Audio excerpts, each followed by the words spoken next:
Pelukan itu berbeda, terlalu akrab, terlalu penuh perasaan yang belum selesai. Aku bisa merasakan detak jantungnya yang cepat, hampir sama cepatnya dengan milikku. Di kegelapan itu, batas antara benar dan salah terasa kabur. Awalnya, aku pacaran dengan seorang pria yang lebih muda dariku 1 tahun. Wajahnya bersih, senyumnya mudah membuatku tenang. Namanya Arga, ia punya saudara kembar. Namanya Ardi, wajah mereka hampir sama persis. Tinggi, bentuk mata, cara berjalan, bahkan suara mereka pun sering sulit dibedakan. Pertama kali aku datang ke rumahnya, aku sempat terdiam. Aku melihat dua orang dengan wajah yang sama berdiri berdampingan di ruang tamu. Jantungku berdebar aneh, rasanya seperti melihat bayangan yang hidup. Kamu pasti bingung ya, Arga tertawa waktu itu. Aku ikut tersenyum, walau dalam hati ada rasa ganjil yang tidak bisa dijelaskan. Hari-hari berjalan normal. Aku mengenal keluarganya, ibunya ramah, ayahnya pendiam. Ardi, kakak kembarnya, tidak banyak bicara. Ia sering memperhatikanku dengan tatapan yang sulit ku terjemahkan. Bukan kasar, bukan juga ramah, hanya diam terlalu lama. Awalnya aku tidak memikirkan apa-apa. Sampai suatu malam, ibunya memanggilku ke dapur. Suasana rumah waktu itu sebenarnya biasa saja. Arga dan Ardi sedang di ruang tengah menonton televisi. Aku membantu membereskan gelas di meja. Tidak ada tanda apa-apa sebelumnya. Tapi ketika ibunya berkata, "Nak, sini sebentar." Ada sesuatu di nada suaranya yang membuat langkahku terasa lebih berat. Dapur itu terang, lampunya putih dan sedikit menyilaukan. Bau bawang goreng masih tertinggal di udara. Ia berdiri di dekat kompor, mengaduk sesuatu yang sebenarnya sudah matang. Gerakannya pelan, seolah sedang mencari waktu yang tepat untuk bicara. "Kami sebenarnya berharap kamu bisa jadi istri, Ardi," katanya pelan tanpa menatapku langsung. "Dia kakaknya, sudah waktunya dia dulu yang menikah." Kalimat itu terdengar tenang, tidak keras, bahkan lembut. Tapi tubuhku langsung terasa dingin, seperti ada angin yang lewat di punggungku. Aku sempat berpikir aku salah dengar. Kepalaku berdengung, suara kipas angin di sudut dapur terdengar makin keras. Jantungku berdetak cepat, tidak teratur. Tanganku yang tadi memegang lap jadi terasa lemas. "Tapi, saya pacaran dengan Arga." Suaraku terdengar kecil, hampir seperti suara anak kecil yang sedang takut dimarahi. Ibunya tersenyum tipis, senyum yang sulit ku terjemahkan. Bukan marah, bukan juga memaksa, hanya seperti orang yang sudah memikirkan sesuatu lama dan merasa itu keputusan terbaik. "Kalian kan tetap satu keluarga, tidak jauh, tidak jauh." Kalimat itu terus terngiang di kepalaku bahkan setelah aku keluar dari dapur. Tidak jauh, seolah perasaan bisa dipindahkan. Begitu saja seperti memindahkan kursi dari satu sisi ke sisi lain. Sejak malam itu, semuanya terasa berbeda. Aku mulai memperhatikan Ardi lebih sering. Dulu aku jarang menatapnya lama-lama, karena fokusku selalu pada Arga. Tapi, sekarang setiap gerakannya terasa seperti pesan tersembunyi. Cara dia menatapku, tatapannya tidak pernah lama, tapi cukup untuk membuatku tidak nyaman. Cara dia berdiri kadang terlalu dekat, membuatku sadar jarak di antara kami. Aku mulai merasa seperti sedang diuji, seperti berjalan di lorong sempit tanpa pintu keluar. Setiap langkah terasa salah, setiap napas terasa berat. Arga sendiri terlihat gelisah. Ia lebih banyak diam, senyumnya tidak selebar dulu. Ketika kami berdua, aku mencoba membicarakan hal itu. "Kamu dengarkan apa kata ibu?" tanyaku suatu sore dengan suara pelan. Ia menunduk lama sebelum menjawab. "Aku sangat mencintaimu. Hatiku takkan bisa melupakanmu, tapi aku takut melukai kedua orang tuaku. Aku harus bagaimana? Aku tak berdaya saat ini. Aku ikut keputusan orang tua, maafkan aku. Apa kita harus lari bersama demi cinta kita? Tapi itu gak mungkin. Kita kan masih serumah, masih terasa dekat walau rasa lain yang memisahkan." Arga memelukku sambil menangis terseduh. Aku pun tak kuasa menahan air mataku jatuh membasahi pipiku. Jawaban itu sangat jelas. Arga tak bisa apa-apa menghadapi kenyataan ini. Tapi rasanya seperti pisau tipis yang pelan-pelan menggores hatiku. Bukan karena keras, tapi karena lembut. Seolah aku sendirian menghadapi semuanya. Hari-hari berikutnya berjalan dengan perasaan menggantung. Aku sering pulang dengan kepala penuh pikiran. Malam hari aku sulit tidur. Bayangan wajah Arga dan Ardi seperti bercampur dalam pikiranku. Wajah yang sama, tapi rasa yang berbeda. Akhirnya, keputusan itu benar-benar diambil. Keluarga mereka datang ke rumah orang tuaku. Pembicaraan berlangsung cepat. Semuanya terdengar seperti rencana yang sudah lama disusun. Aku hanya duduk mendengarkan, Tubuhku ada di sana, tapi pikiranku terasa jauh. Hari pernikahan tiba tanpa sempat memberiku waktu untuk benar-benar menerima. Orang-orang tersenyum, lampu terang, suara doa mengalun pelan.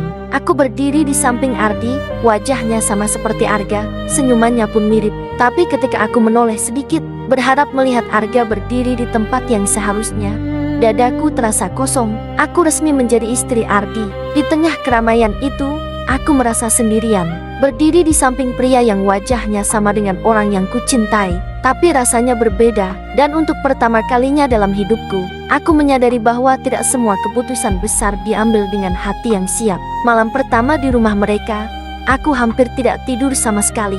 Tubuhku memang lelah setelah acara yang panjang, tapi pikiranku seperti tidak mau diam. Setiap suara kecil terdengar jelas. Langkah kaki di lorong, pintu kamar yang seperti disentuh angin, bahkan bunyi kayu yang mengembang karena udara malam. Setiap suara membuat jantungku berdebar lebih cepat. Aku berbaring di samping Ardi yang sudah terlelap. Wajahnya terlihat tenang dalam cahaya lampu redup. Wajah yang sama seperti Arga. Setiap kali aku memejamkan mata, bayangan mereka seperti saling bertumpuk di kepalaku. Aku merasa hidup di antara dua bayangan yang saling tumpang tindih. Sulit dibedakan, sulit dipisahkan.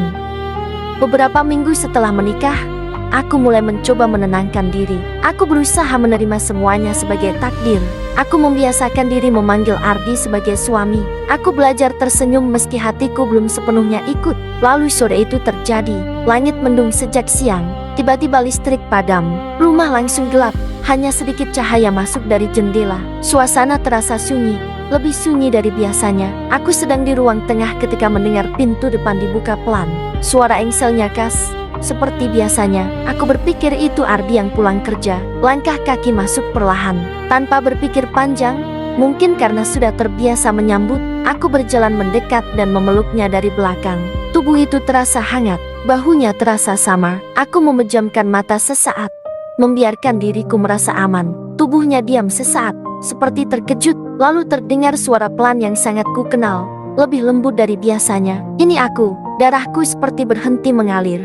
Jantungku yang tadi berdetak cepat seolah terjatuh ke dasar dada. Aku mundur perlahan. Dalam cahaya samar yang masuk dari jendela, aku melihat mata itu. Mata yang dulu sering menatapku penuh janji, itu Arga. Tanganku gemetar.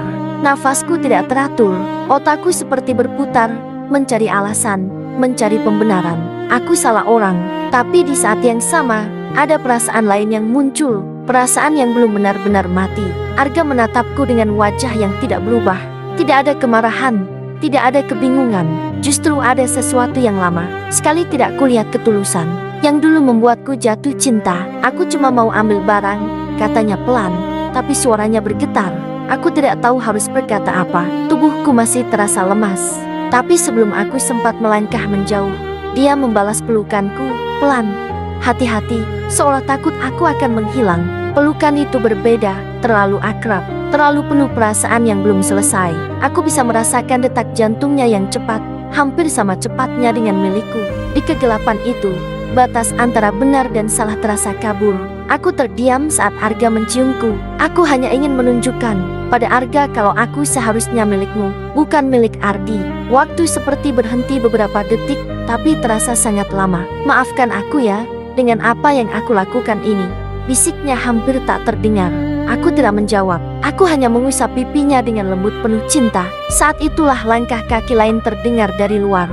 Pintu pagar berderit, suara yang sangat ku kenal. Ardi, kami langsung menjauh seperti tersengat. Nafasku memburu, tanganku dingin. Arga menatapku sebentar, lalu melangkah cepat ke arah kamar lamanya, meninggalkanku berdiri sendiri di ruang yang masih gelap. Beberapa detik kemudian, Ardi masuk. Suaranya terdengar biasa saja saat memanggil namaku. Aku menjawab dengan suara yang hampir tidak keluar.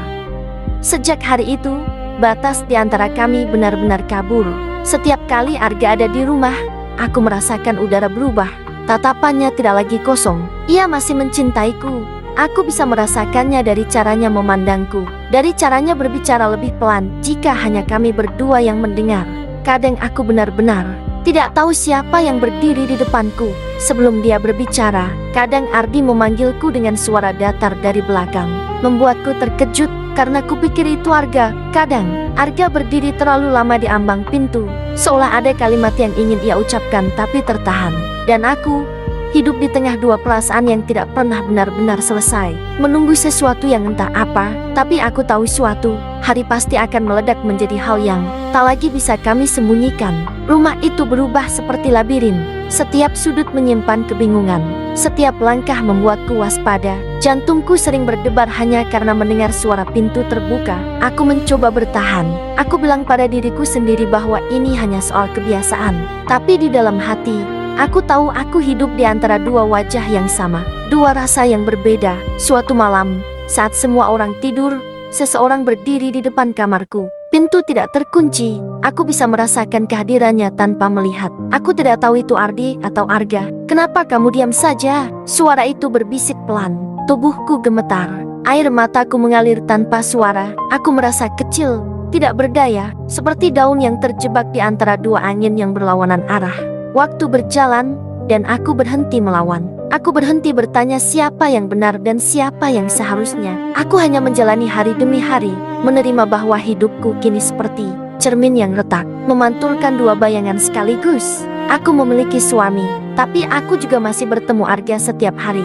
Dan kadang, di saat-saat sunyi, aku tidak lagi yakin siapa yang sebenarnya memelukku. Yang ku tahu hanya satu, sejak hari aku salah orang dalam gelap itu, hidupku tidak pernah benar-benar terang lagi.